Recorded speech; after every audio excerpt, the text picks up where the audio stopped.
Gandang hapon mga kabukid. Samahan niyo po akong mamitas ng okra po ngayon. Tayo po, tara po.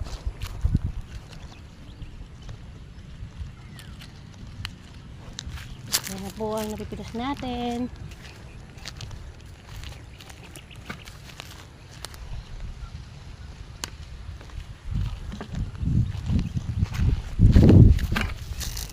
Yan, tayo po ay mag-deliver ng okra bukas sa palengke.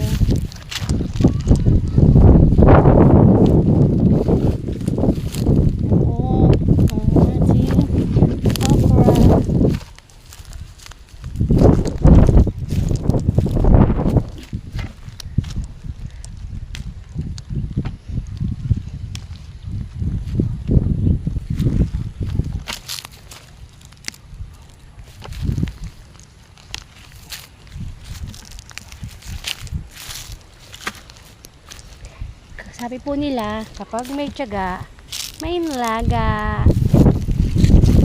Kaya po tayo ngayon ay nakakaani na. Dahil tayo po ay nagtiyaga na magdilig. Hindi po bira ang magdilig. Napakahirap po.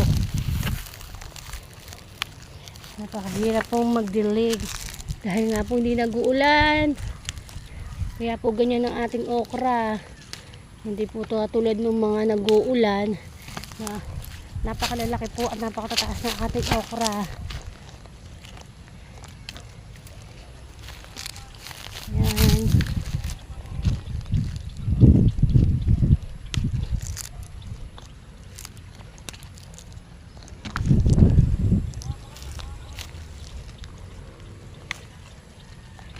Yan. Maraming salamat po sa aking mga masugid na manonood. Salamat po sa inyo. Huwag po kayong magsasawa sa pagsubaybay sa aking mga video. Maraming salamat po sa inyo.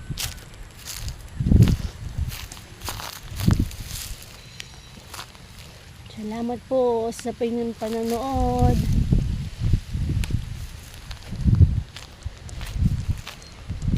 Makakaasa po kayo.